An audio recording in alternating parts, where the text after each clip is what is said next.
afternoon. Right, I bet you thought I wasn't going to be here, didn't you? 21st of August 2024.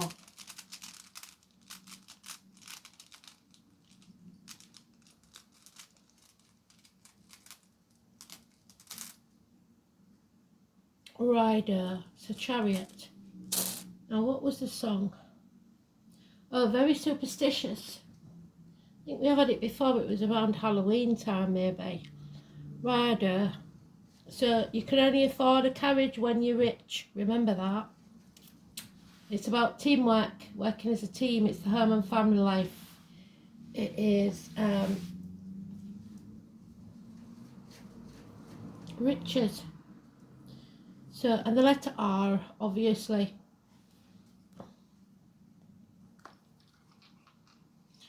And we're going to check out the astrology in a minute.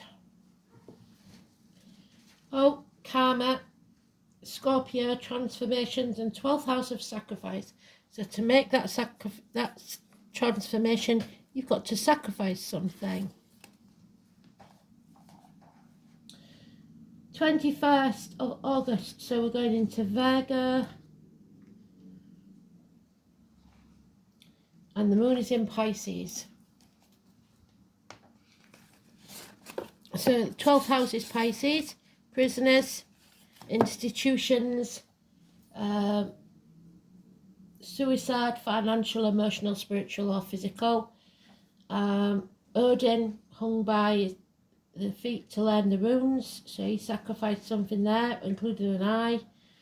And Prometheus, who had his liver pecked out every day to give humanity a leg up by giving them fire. So you cannot make this transformation, and it's karmic, it's going to happen anyway, without having to sacrifice something. So we've already started the read.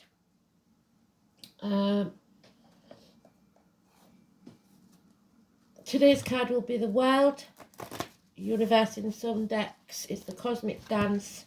It's the end of a chapter. It's closure. So we want it in the upright. It's travel to the object of your desire, be it a person's event or events. It's also inheritances. It is connected to the number 72, a string of pearls, so sometimes inherited jewellery. So your family may be superstitious, or you may be superstitious and your family's not.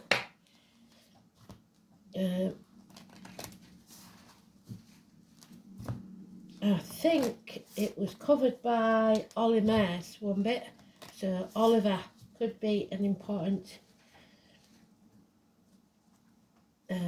name.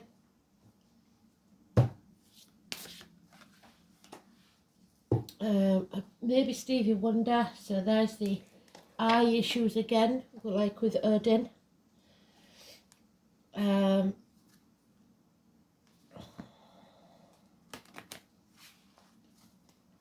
So there's many different meanings, but you'll know which one applies to you. I'm not supposed to know. I'm just supposed to give you the message and you're supposed to decode it. So look for the things that pop out at you. There's too many of you for us not to be able to be precise. So it's got to be general. But you pick up on the points that mean something to you. The number 12 could be something to you. Your 12th house, whatever sign is in that. The number 12 door, it could be the table number that you're sitting at for lunch.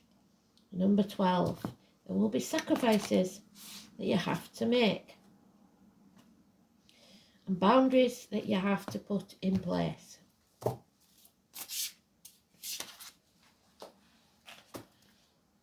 So here we go. Oh, and I'll also write up yesterday's song. I didn't get it done because I was on the move. I'll be on the move tomorrow, hospital tomorrow. So, here we go.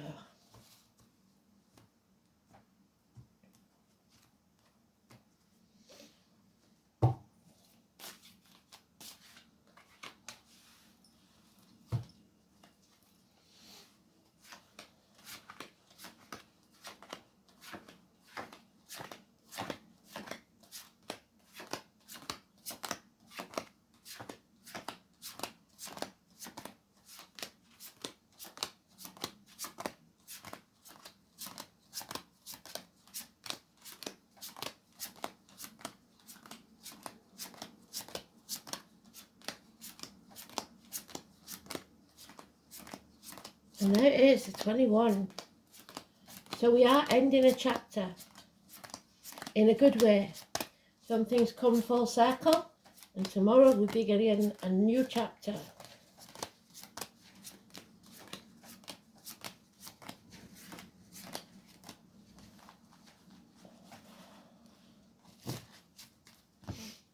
Internet's been iffy, so Kristen, if you're not getting my messages, darling, it's not for want of trying. But I have been somewhere where the connection's not very good, so we begin with the toxic energy. The toxic energy being shackled by promises or vows that were made under duress. Don't sign anything. Don't sell your soul to the devil. You may already have done so and now regretting it, because this is karma. The master puppeteer, someone that uses you, it's Capricorn energy. And number 15, it's negative. It's keeping up with the Joneses. Success. Sometimes success builds us ivory towers that become our prisons. And we have to revisit something from the past. There's a rose there, so the name Rose, or you may have put a rose in a coffin or planted one for a loved one. It's Aquarius energy. So Capricorn is the 20th of December to 20th of January. Aquarius is the 20th of January to 20th of February. It is Pandora's box. Pandora left hope in the box, but released chaos. So we are going through the chaos right now, and we cannot back down. We cannot dim our light. We must stand up and face the chaos. Then there will be hope, healing, and freedom. This is about detachment from the drama that's going on around you. End this chapter, bring it to a conclusion. The fixed signs will find this hard because they don't like change. So Taurus, Leo, Scorpio, which is in the dice,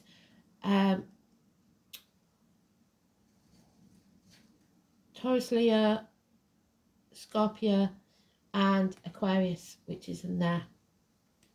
You're with the wrong team, I'm afraid. The foundations aren't strong enough. You may have failed in study, and it follows depression. Your cup is empty, you feel drained, you've nothing to give, or someone has been unfaithful. You still don't know everything. There's yet to be found out things. And someone from the past, childhood memories, fond memories of the past, or children. Reunions are possible. So depression, 4 weeks. This instability, 3 years, or a course of study that you failed that took 3 years, and things that go on behind your back. People taking credit for what you've done, or stealing and lying. This chapter has to end, and no wonder, because it's not a pleasant one.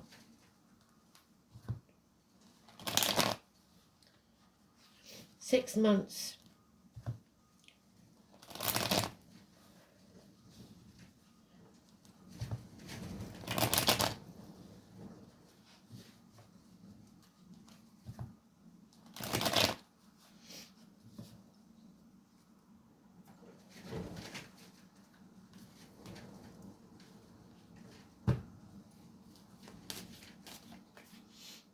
There it is again. So we don't need to do the rest of this read, but we will, because that is today's card. It is proved to be in a good position. We are bringing this to a conclusion so that we can birth a new beginning. We will go through some pain. There will be some sacrifice, but it will be worth it. An actual child could be born. An end of one chapter, the beginning of another. Somebody has been successful without any effort at all, probably on the back of you. A tattoo may go wrong. Again, Aries or Capricorn. It is lack of effort, burning the candle at both ends, and therefore burn out. You have good friends and generous ones. The Taurus energy could be a female in uniform or of a darker complexion, or a Taurus of any gender. Taurus is the 21st of April to 21st of May. It is financial success, but slow and steady. It is security and apologies. So slow and steady wins the race. Agriculture, you are reaping the rewards for whatever effort you did put in. Some are not putting effort in, but the ones that are profiting, slow and steady. Members of the same family, an older child, probably a son, and a mother. So generous friends, apologies, gifts, healing. Chiron. Somebody not walking away, somebody sticking at something. The name Daisy, the forget-me-nots, stuck in the misery of the past in this toxic situation, somebody, and she is stuck at the gates of hell with an unwanted marriage. Persephone married the devil under duress. She was taken as a hostage, and her mother had to come and get Hecate to help her get her back. But because of what she'd eaten, three pips that she'd eaten of the pomegranate, she had to stay with him 3 months of the year, winter time. So Persephone, the number 2 or 29 is negative. The tarot reader, the psychic, the medium, put at the gates of hell by your mother. Your force fields went up, you were vulnerable, and now you're suffering. The tarot reader, the psychic, the medium, the carnival people, October the 11th, where I come from, but whenever the carnival comes to town for you. It is letting negativity into your field, be it financially, emotionally, spiritually, mentally, or physically. Do not put anything into your mouth, especially diet or medication, that's negative. It may be something that you've been prescribed, but it doesn't agree with you. Injections. And make sure that what you're coming out of your mouth is positive and not negative, because that's very important as well, especially when you speak to yourself. Someone wants to escape from this situation. She wanted to escape. She went on hunger strike and only started eating when they said that she could go home, but they didn't finish what they was telling her, and they didn't tell her that if she ate something, she would be stuck. So an injustice took place because somebody lied about the conditions of this contract or vow. 8 or 26 is negative. Arguments on the courthouse steps. Legalities. Somebody may be going to prison unjustly. Libra energy. But miracles can happen. It's there again, 3 days on the trot, the miracles. 1 or 28. It is something or someone new possibly coming into your life. Blades, discs, cups or wood. It can be anything that makes your life positive, because this is positive thinking. It could be a washing machine for some. It doesn't have to be a person. If it is a person, it's somebody that is many things to many different people or wears many hats. Could be that they collect hats. It's also someone that works with blades, discs, cups or wood. The blades can be anything from a chef, hairdresser to a surgeon. The discs can be anything from coins, so cashier, or a circular saw. The wood can be anything from a lumberjack to a joiner, and the cups can be anything from a barista to somebody that works with large vats of liquid. But above all, it's clarity of thought, positive mentality, miracles happening. So we have 1, 2, we have 28, 29, and the 1 and 28 is positive, but that is letting the negativity in. So you must stay positive.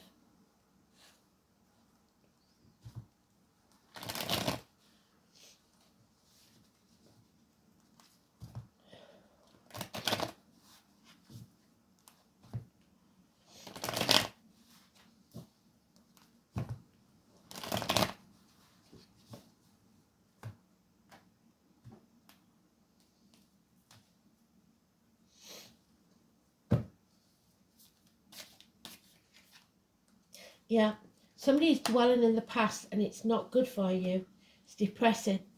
So, no blame, no shame. Draw a line in the sand. Stop crying over spilt milk and move on. Live in the now. Don't live in the past because you'll be depressed. Don't live in the future because you'll be anxious. Stop comparing yourself to others because comparison is not your friend.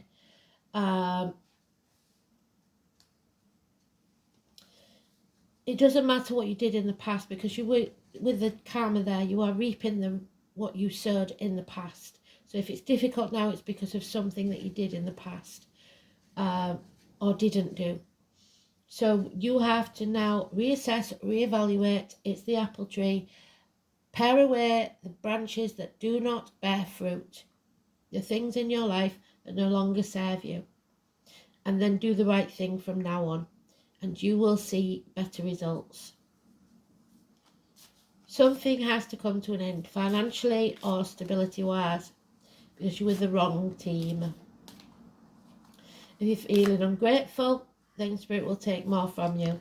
If you're feeling unworthy, then have a word with yourself, because you're just as important as anyone else. Let go and let Spirit decide, because whatever is yours cannot be taken from you. It will always be yours. It will always return to you no matter what. So let go and let Spirit take care of it for now. There it is again, Chiron on Chiron. There is some healing to be done and apologies are needed, perhaps on both sides.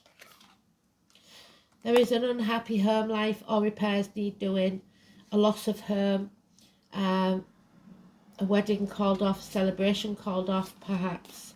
A home is not a home without a fire in the hearth, food on the table and a welcome at the door. There's no peace for the wicked. You are going to have to fight for what you want. Sitting back and hoping it'll all blow over is not going to work. The effort must be put in, but don't put effort in for others to reap the rewards. You have to do it for yourself. No one else, for the love of it. There is impatience with this injustice because somebody has been sent to hell and back because of it, and it's not right and it's not fair. Persephone, daughters, kidnapped victims, forced marriages, 2 and 29. You have let the negativity in. Spirit told you to keep your force field up and you didn't. So either financially, emotionally, spiritually, mentally or physically, you have been brought to a dark place and now you're stuck. Don't sign anything.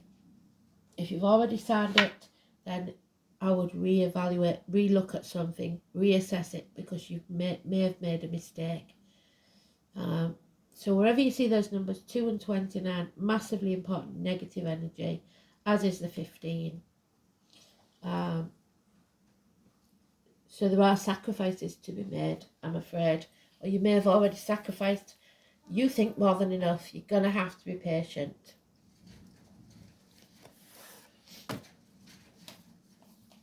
So what's the rune? Rider. We know that's the Chariot, don't we? Home and family life. Rider. There it is. Rider. Riding is easy for the warrior indoors and very courageous to him who travels the high road upon a stout horse. So taking the high road, in other words, don't lower yourself to other people's level. To the Anglo-Saxons, this rune was known as Rad. In Iceland, it was Ride, while in Norwegian Vikings, it was known as Raid. Aptly enough for the piratical race, which actually means riding. The letter R. Radar is the rune of the sun, pictured in the Norse imagination as a mighty cartwheel rolling across the sky, so the number 10 could be important. Thus this rune became connected with carts, land, transportation, and in general horses and other pack animals. So those of you born in the year of the horse, and probably oxen as well, because of the correspondence with the horse, rider becomes the rune of those who rode, the nobility and the rulers. Thus it not only means to ride, but gained the meaning of doing the right thing, acting honourably and telling right from wrong. By association, Rider also gained an association with the oak tree, where the Druids used to worship. The oak is very important. So, oak is Taurus. With the goats who pulled the chariot. So we've got Taurus there, we've also got Capricorn, the goats, and some Oriental signs called the sheep, the year of the goat. So who pulled the chariot of Thor. So tomorrow, Thursday, the healing herb of mugwort. So Chiron is healing. The most obvious mythological connection with this rune rider is Odin's famous horse. So Odin is Wednesday today. Sleipnir, a fabulous steed with 8 legs, which could carry his master to all of the 9 worlds of creation. However, tradition states that the rune is intimately connected with the obscure Teutonic fertility god called Ing, who may well have been imagined as a powerful stallion. Ing was a god of great importance to the early Anglo-Saxons. When they first came to the shores of Britain during the 5th and 6th century AD, they bore the banner of the white stallion, which remains the emblem of the county of Kent. There it is again, Kent. In southern England, to this day, it is likely that Ing would have been completely forgotten by now if it were not for the fact that the country of England owes its very name to him. Upright meaning journeys of all kinds, both in the outer world and the personal inner realm. So 21, travel. Travel within, travel without, are pictured when this rune rider appears. The use of judgment too, so justice, is indicated, with the advised course of action to act honourably, do the right thing at all times, and this will bring you respect and admiration of those who matter. It also suggests that the road that you travel along will not be easy, but that eventual rewards will be worth the trials and tribulations encountered along the way. Rider can be interpreted as a move forward in some venture too. Legal and official affairs of all kinds should be resolved to your satisfaction. However, we know in the cards that it's not so. The inverted meaning may be more important. Promises and oaths and testimony will work well and to your benefit unless done under duress. However, it is not a rune of advice. In fact, the opposite is the case, since Rider clearly states that it is your own judgment that will outweigh any other point of view. Its appearance warns against confiding your plans. That's why Persephone is upside down. She's mute. Do not speak of your plans, for someone else will steal them from you and be the success that you should have been. Don't confide your plans to anyone. Keep your own counsel, think deeply, and once your mind is made up, do not waver off course. There will be disruptions to your plans, these are inevitable, but that does not mean that you can abandon your long-term intentions. The road you are travelling may be a rocky one at the moment, but you should not be disheartened. Like I said, this is not a race. Short-term problems may seem pressing, but it is important that you do not lose sight of the bigger picture. A financial venture or legal dispute may not go the way you want, or you may purchase something that promises to solve one problem and then creates more. So keep the faith. This troublesome period will not last forever, but it is going to be a troublesome period. Because we have karma. The 12th house, as we know, is about prisons. It's about institutions. It's about issues with the feet and toes. It's about the colour green, the heart. Someone is returning. Karma, which we've got in the dice. Family secrets, hidden enemies, reconnections, confinement, reparation for past misdeeds, sacrifice, surrender, institutions, and the collective unconsciousness, the things we do not know. The 12th house is the house of secrets. It offers an opportunity for the soul to reconnect to the whole and to bring into the light of consciousness all that was previously hidden. It is where the task of reintegration is completed. The boundary of individuality is relinquished and the self surrendered back to the collective whole. Surrender back into the whole may be voluntary or involuntary. This is also the house of institutions, madness and disintegration, of deception and illusion, of family secrets. The way may be lost, a blur in a cares, and the psyche does not know who or where it is. If the soul has not yet established a strong sense of self-identity, there is nothing to surrender except delusion, and these may take over. If a powerful sense of individuality has been constructed, then merging back will be a painful process. This is a place of reparation for past wrongs. Much depends on the sign and planets in the 12th house as to whether that surrender will be constructive or destructive. So see what's in your 12th house. So karma,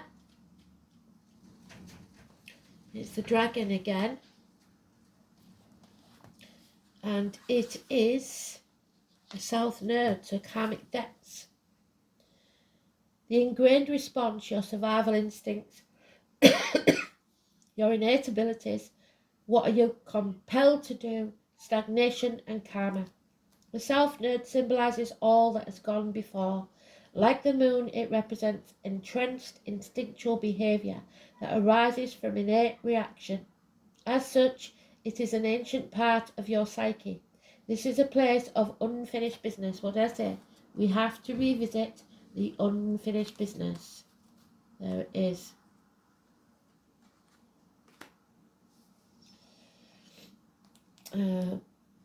Where survival strategies have been formulated. Fight, flight, freeze mode. Emotional stimuli and automatic reactions lie and unconscious compulsions and a rigid behaviour pattern arises. The ability with which the soul's most familiar lie in the south node. It is also the point where the soul stagnates, where in response to a challenge to evolve, it says yes but and turns back to the past. The definition of insanity is doing the same thing and expecting a different outcome. The challenge is to take what is good from the south and leave behind what is negative. So, in Scorpio, the soul has been through traumas and dramas. The emotional pain must be left behind, while the ability to survive carried forward. And you are not leaving that emotional pain behind. You are staying, wallowing in it. There.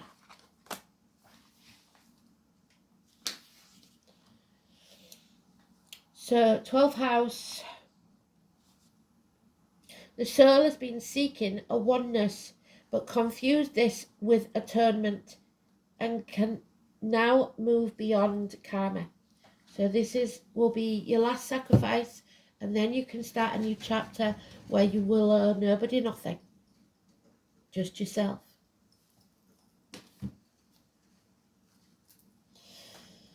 Now it is Pluto, the transformation, the number 11 that belongs to Persephone, 11th of October, like I told you, so it could well be the 11th of October, but it's 11 wherever you see it. Scorpio is about transformation. Karma is about transformation. And number 11, the 11-11 gateway of the Four of Wands, which is in the reverse. So this transformation is being delayed because you are wallowing in the past, entrenched in the old way of doing things. So it's going to be hard.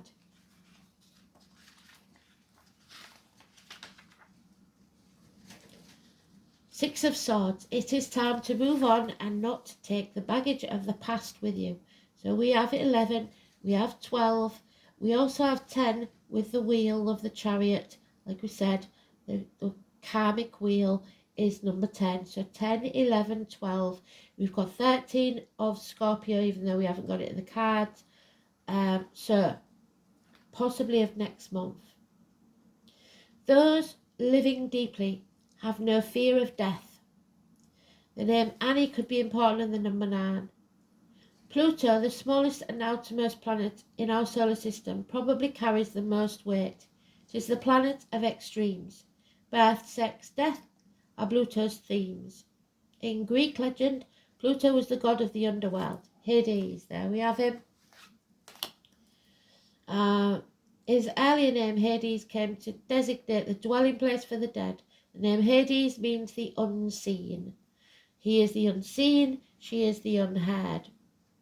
And it is a good description of the energies of Pluto, which tend to transform areas of an astrological chart without us realizing until the explosive event takes place.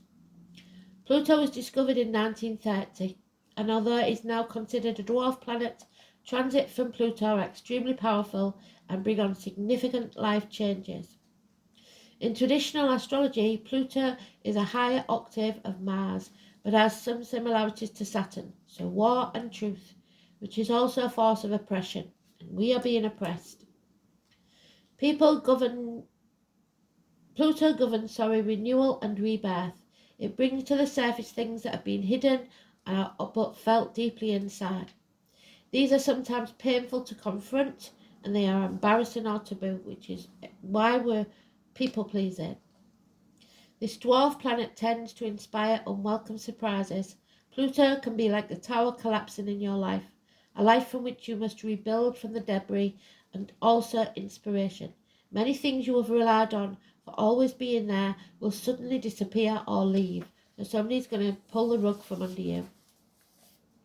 More than anything else, Pluto represents endings and beginnings. It is not a card of physical death per se, since in our lifetime we experience many deaths and new starts.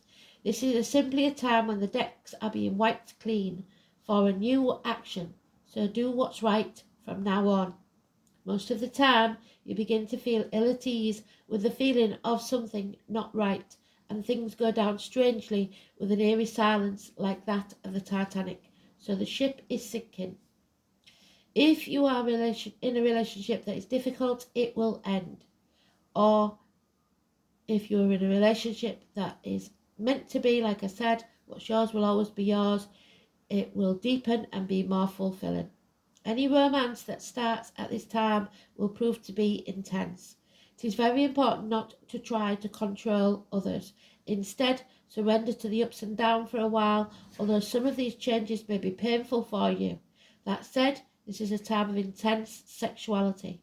It may come in various forms. Great sex, not enough sex, strange sex, but most likely intense and consuming sex. In terms of job or career, it will be time to get another. When the Pluto card presents itself in a reading, you may be recently infatuated by hidden subjects, certain mysteries or taboo. This could be a time where you are able to sense and feel the spirits around you. Sometimes this card can indicate psychic attacks, like I said, so you need to put your shields up, and thus you should be very careful who you open up to. Be cautious if you're involved in anything paranormal or occult in nature. You are not particularly vulnerable. In fact, your strength is growing, so they need to attack you. But it is important at this point in time to spiritually protect yourself. Go to the post tab and have a look where I showed you how to do it with your little meditation bubble. Protect yourself for anything or anyone negative, such as energy vampires, people or lost spirits looking for a home. You may become upset concerning something about your past that turns out not to be what you always thought. On a more mundane level, you may have to be more careful with your finances and taxes. Inheritance especially, because someone may want to steal it from you. You might have the opportunity to suddenly move to a new home, but beware of the foundations, water or sewer problems, and the possibility that the house will be haunted. Think of Pluto as leftover things that tend to languish in a state of decay or decadence, but more positively, rejuvenation, healing, and a rebirth. Time to move on. You may be crossing water within the next 6 weeks. The standing stones, your ancestors, the gateway to a new life. 1111 gateway. 34.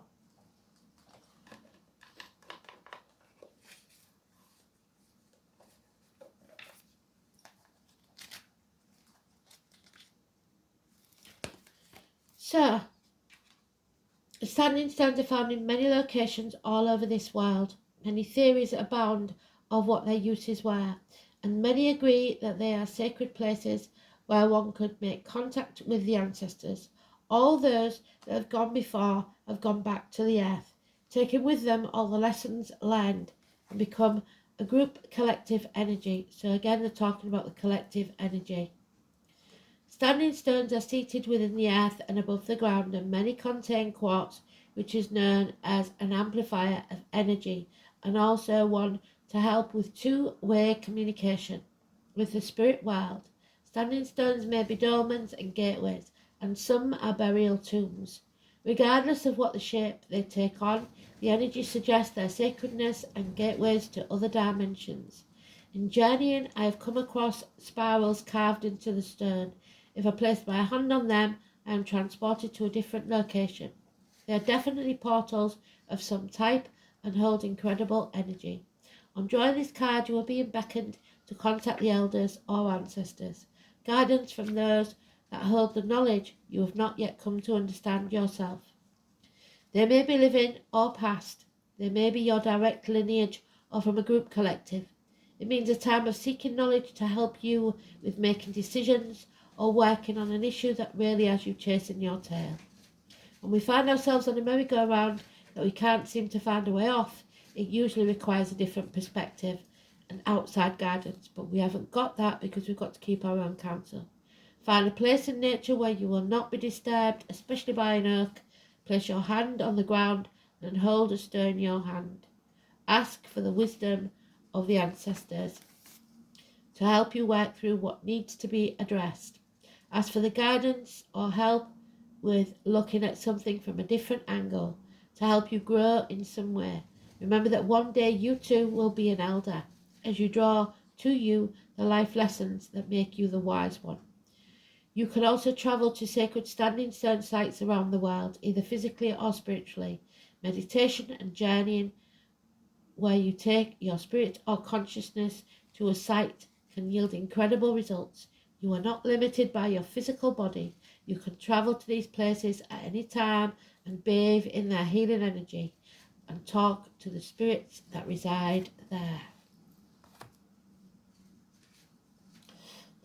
The kettle, number 22. So we've got the 21. Tomorrow is our new beginning. What are you going to put in that pot? What magic potion to make these miracles come true? 22. Beautiful, spirit. Well done. So, the kettle, whether a traditional witch's cauldron or simply a kitchen kettle, the combination of water, emotions, with fire, which is action, transforms the energies. Transformation. When brewing a healing tea or a magic potion, the practitioner gathers the ingredients with care, adding focus and intention with each one. Turning up the heat gets things moving and extracts the potent powers needed to complete this task.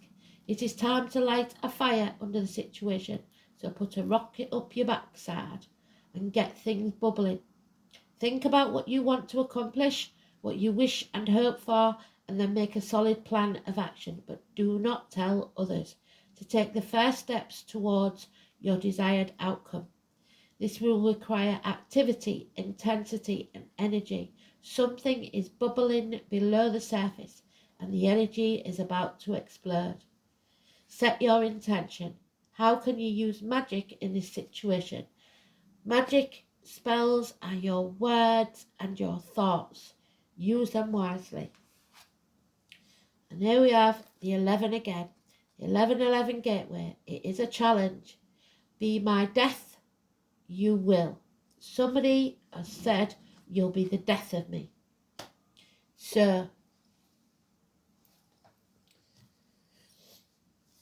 number 11.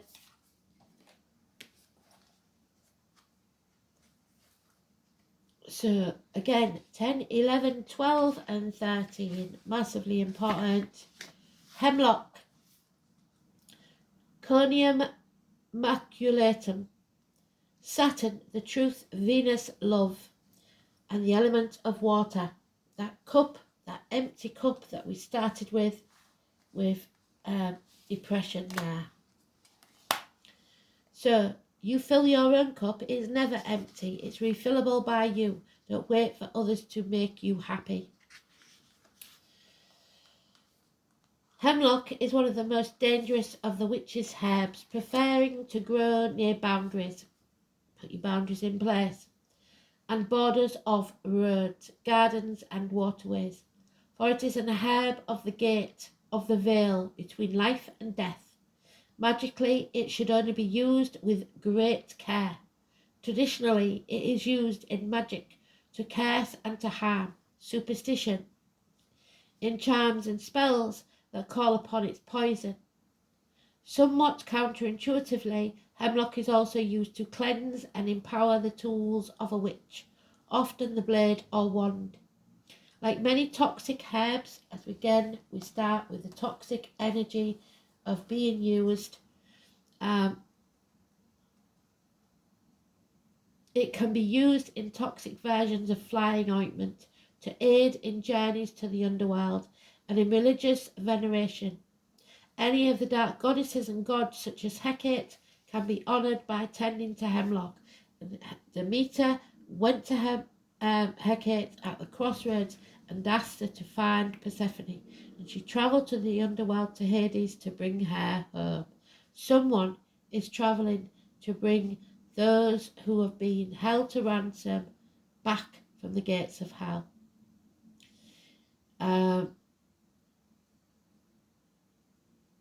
And they were honoured by tending to hemlock. It was the chosen death of the classical philosopher Socrates.